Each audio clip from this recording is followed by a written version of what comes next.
Hello student, मैं Nirmala Sahu, Marwari college Ranchi, intermediate. आज class 11th। आज हम लोग पढ़ेंगे बच्चों ईदगाह। अब हम ये गद्य पोर्शन से पढ़ेंगे, पाठ पाठन करेंगे। सबसे पहले है प्रेमचंद के लेख ईदगाह। ईदगाह, इसमें ईद का त्यौहार मनाते हैं और ईद के त्यौहार में बच्चों को, जैसे कोई भी हम त्यौहार आता है तो हम देखते हैं कि बच्चे उसमें अत्यधिक खुश होते हैं। बच्चों को उसमें खुशियाँ अत्यधिक मिलती है। जैसे बड़े भी खुश होते हैं, लेकिन बड़े से ज़्यादा ही खुशी बच्चों को होती है। यहाँ पर भी इस लेख में प्रेमचंद जी, एक बच्चा है जो उसके क्या बोलते हैं, ईद का त्यौहार में उस बच्चे के बाल मन पर ये बाल जीवन और बाल मन की यथार्थ अभिव्यक्ति किया है। इसमें बता रहे हैं, देखो क्या बताते हैं लेखक। ये जो कहानी है, इसमें बाल मनोविज्ञान की व्याख्या कथा सम्राट प्रेमचंद ने किया है। इस कहानी में भारत की संस्कृति और ग्रामीण जीवन जो होता है के विविध रंगों का चित्रण किया गया है। कथानक में ईद के त्यौहार को आधार बनाकर ग्रामीण मुस्लिम जीवन का जीवन चित्रण प्रस्तुत कर रहे हैं। बच्चों के हृदय की निश्चलता और एक दूसरे से आगे निकल जाने की होड़ आदि, जो जितने भी तरह के बच्चों के जो भाव होते हैं मन के अंदर, वो उन भावों को इतना सरल ढंग से और सरसता पूर्वक अभिव्यक्त किया है कि सभी के मन को ये छू लेने वाली कहानी है और हृदय को भी झंकृत कर देने वाली कहानी है। हामिद, जो इस लेख का मुख्य पात्र है, वो हामिद के चरित्र पर यहाँ लेखक जो एक गरीब परिवार के जीवन की यथार्थ घटनाएं होती हैं उनका प्रतिपादन कर रहे हैं।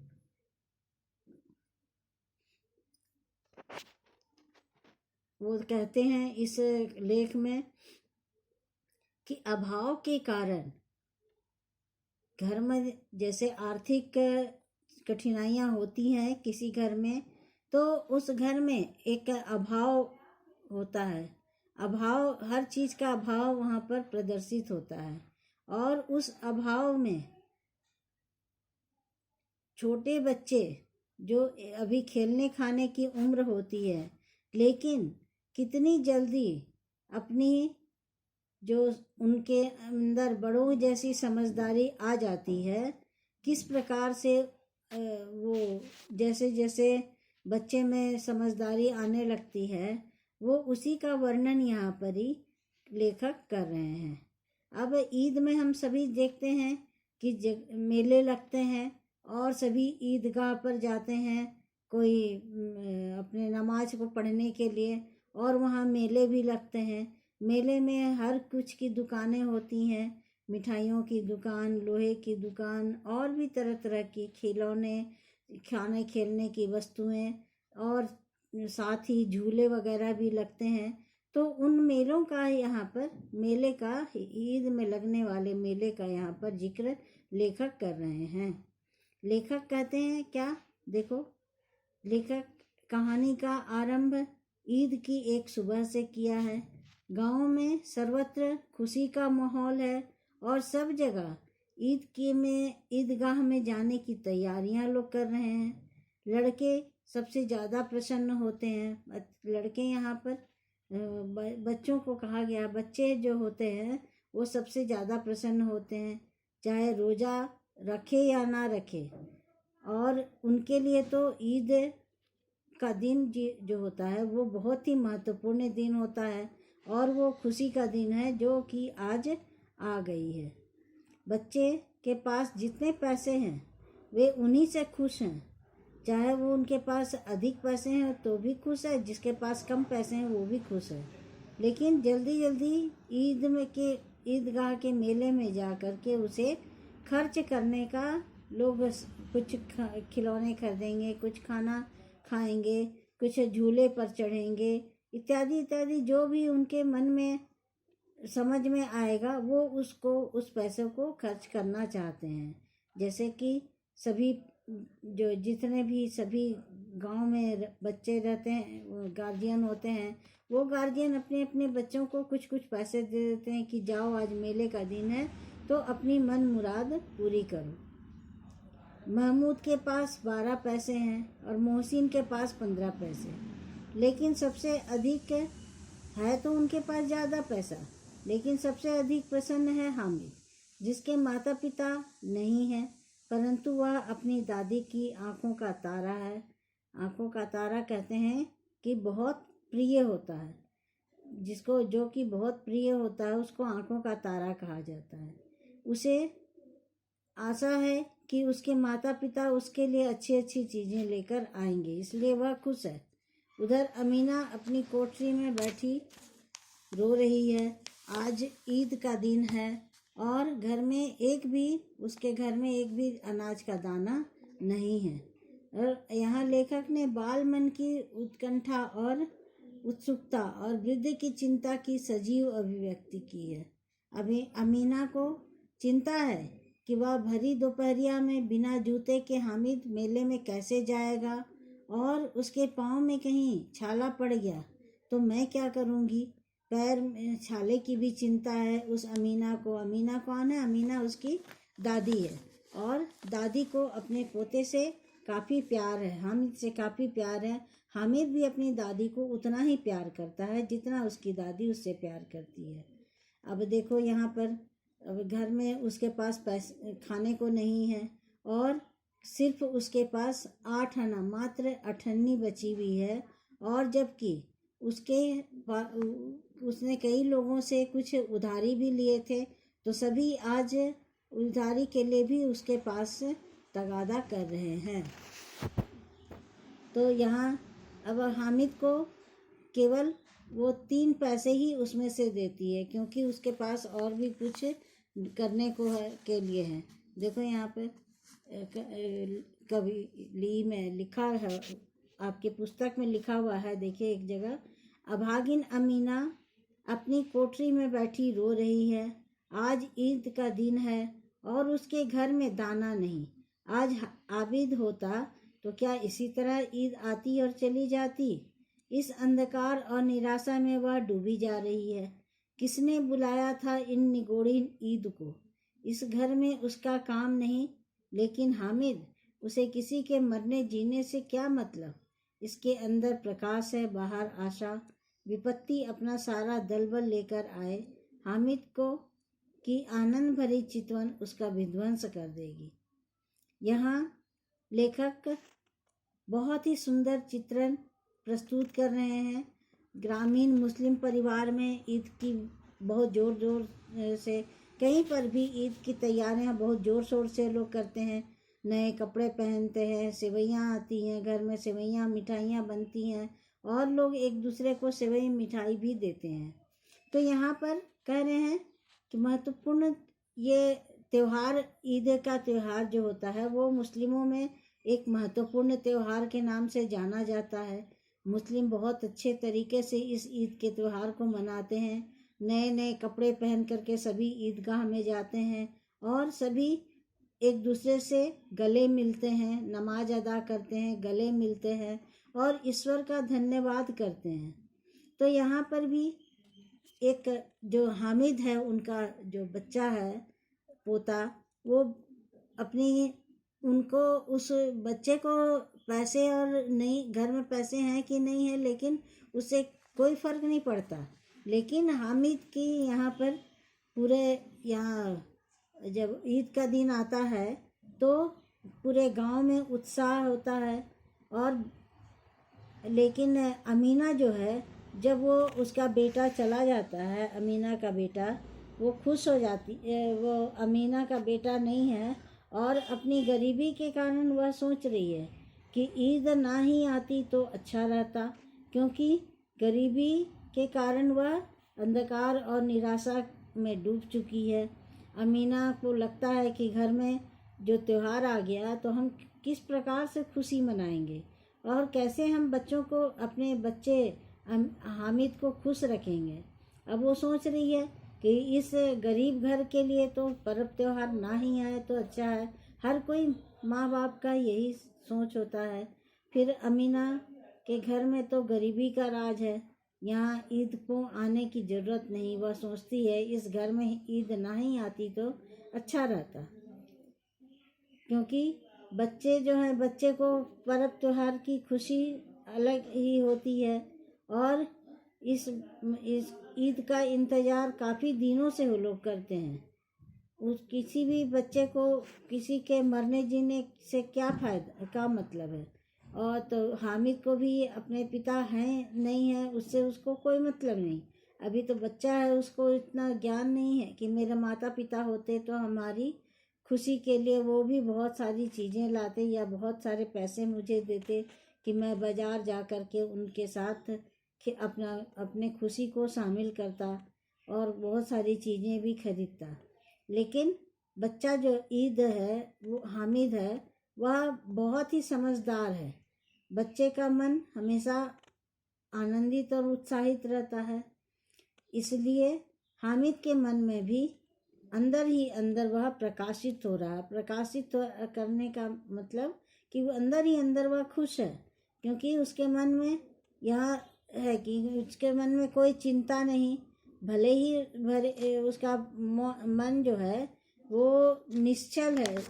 बच्चे का मन होता है निश्चल, निष्काम। उसे कोई मतलब नहीं, उसे तो खुशी आनी है तो उसके मन में खुशी है कि पर्व त्योहार आया है तो सारे बच्चे खुश हैं, वो भी खुश है। इसलिए वह अपने जो उनके घर की जो आर्थिक समस्या है उससे उसको कोई फर्क नहीं पड़ता। ये अपनी उसकी खुशी में उसके लिए कोई जगह नहीं है, खुशी का कोई ठिकाना भी नहीं है। अतः वह हामिद जो है वो अपने आप में ही बहुत खुश है। उसके बाद देखो यहाँ लेखक क्या कह रहे हैं कि जब सभी बच्चे ईद के मेले में जाने की तैयारी करते हैं कि चलो अब ईदगाह चलते हैं मेले में घूमने के लिए, तो सभी बच्चे दौड़ दौड़ के जाने लगते हैं। हामिद भी उनके साथ मेले की ओर चल पड़ता है। तो अब बच्चे एक साथ जा रहे हैं तो तरह तरह के, कोई कुछ बोल रहा है, कोई कुछ बोल रहा है, मनोरंजन करते हुए पैदल रास्ते पर आगे जा रहे हैं। चलते चलते वे शहर पहुंच जाते हैं। बड़ी बड़ी इमारतें, कॉलेज, अदालत आदि देखते हुए जाते हैं, क्या कि शहरों में तो हर कुछ मिल जाता है। लेखक बच्चों के वार्तालाप का सजीव चित्रण यहाँ पर कर रहे हैं कि क्या क्या वो बोलते हुए जाते हैं। कोई बच्चे बोलते हैं देखो देखो ये आ गया, देखो ये आ गया, देखो अभी हलवाई की दुकान लगी हुई है, और पुलिस लाइन तक आ जाते हैं। अब घनी बस्ती होने लगी।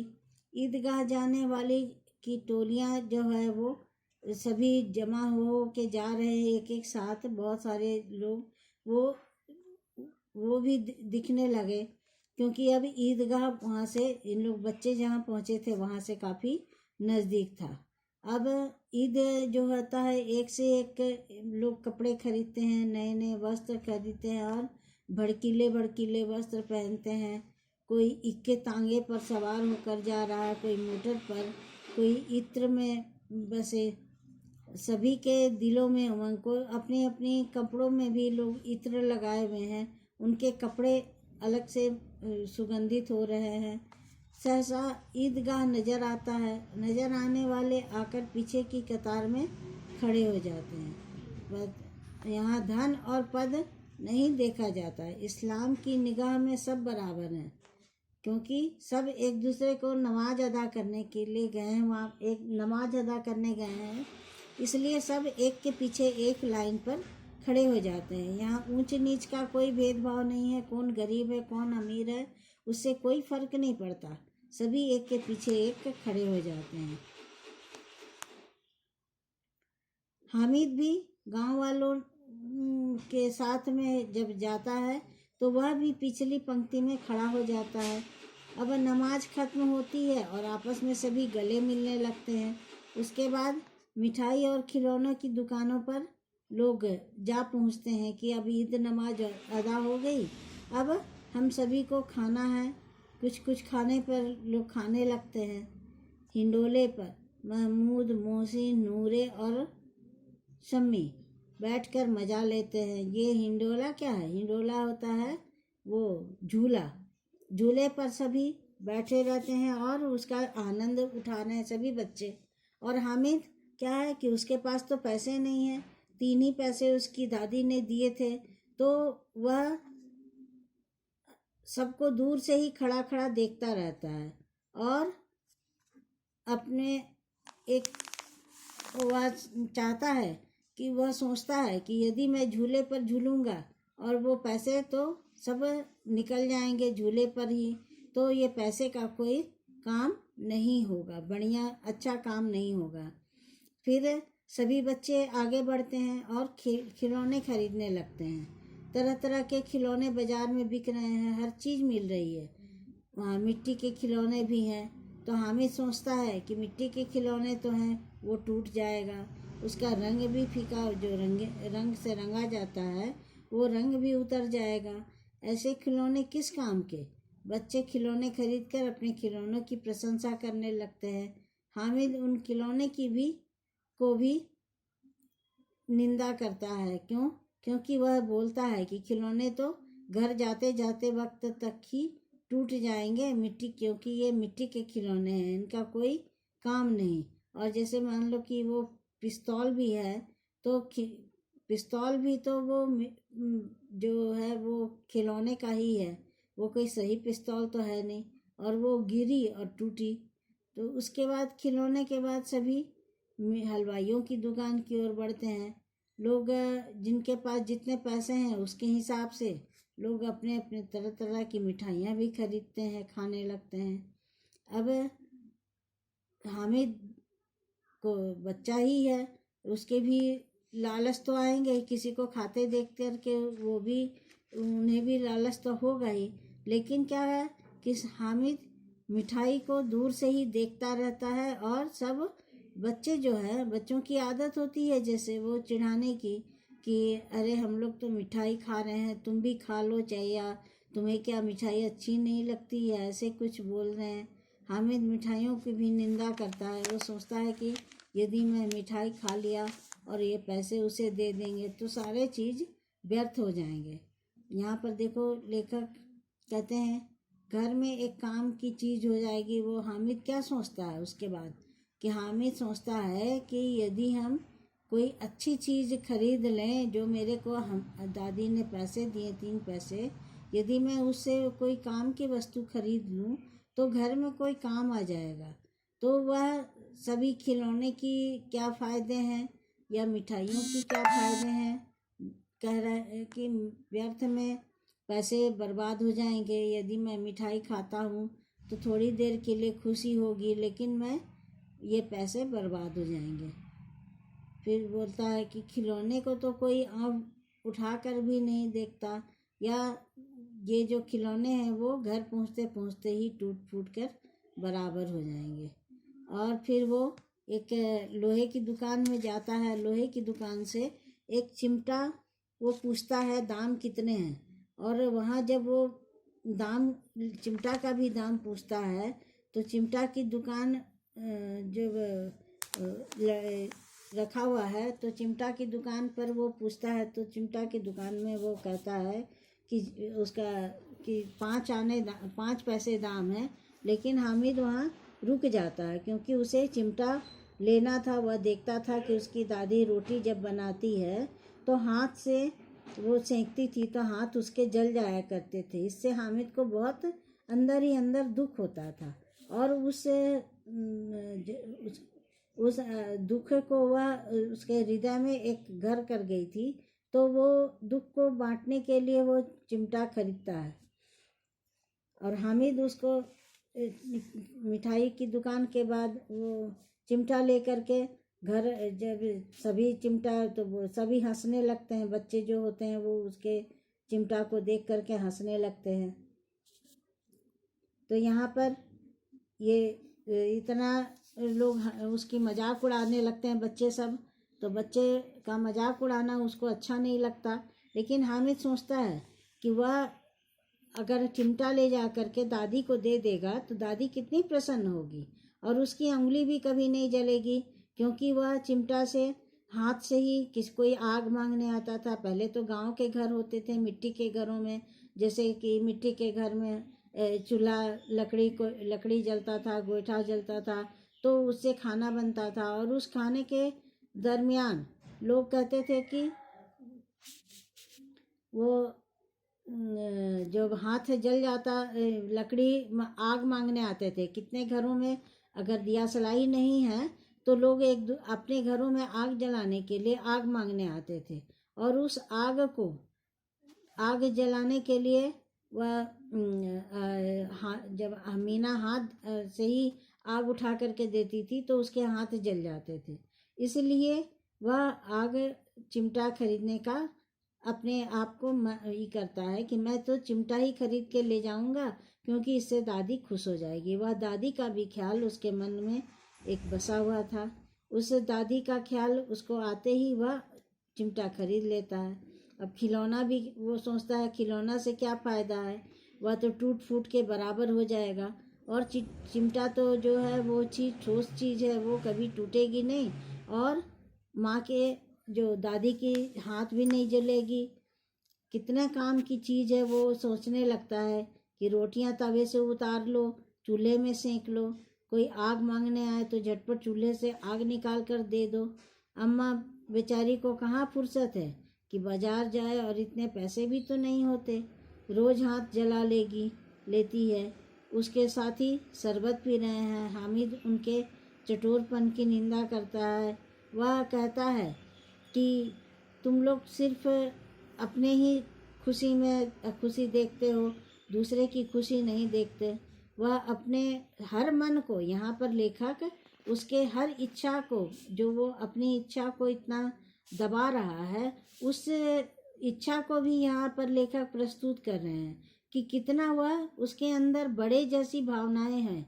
क्योंकि बच्चों के मन में ये सब बातें नहीं आती, कि बच्चे का एक जो खुला मन होता है कि वो अपने खेलने और खाने से सिर्फ मतलब रखता है, उसे घर के तकलीफ़ों से क्या मतलब है।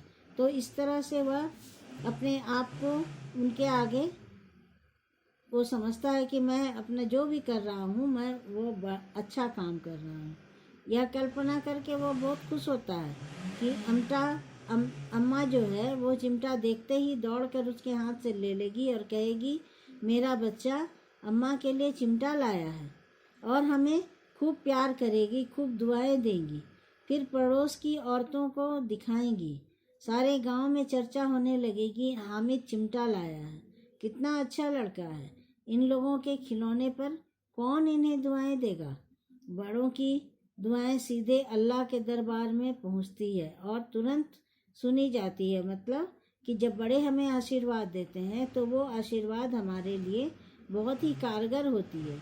अब बड़े की दुआएं सीधे कहते हैं कि मेरे पास तो पैसे नहीं हैं, तभी तो मोहसिन और महमूद यूँ मिजाज दिखाते हैं। उनके पास, जिसके पास ज़्यादा पैसे हैं वो अपना रौब दिखाते हैं, तो मैं भी इन्हें मिजाज दिखाऊंगा। सबके सब हंसेंगे कि मैंने चिमटा लिया। हंसे, उसको उसकी परवाह नहीं है। वो चिमटे को कीमत पूछता है तो 6 पैसे सुनकर उसका दिल बैठ जाता है, क्योंकि उसके पास तो मात्र 3 ही पैसे हैं, और इसलिए वह चिमटे को फिर बोलता है मेरे पास तो 3 पैसे हैं, और 3 पैसे में चिमटा देना है तो दे दो। तो पहले तो वो ना नुकुर करता है, फिर वह चिमटा उसे दे देता है, और 3 पैसे में ही चिमटा दे देता है। हामिद बहुत शान से बंदूक की तरह कंधे पर रखता है और अपने बच्चों के साथ में वापस आता है। तो आज हम लोग यहीं तक पढ़ते हैं, दूसरे दिन इस कहानी को पूरा करेंगे।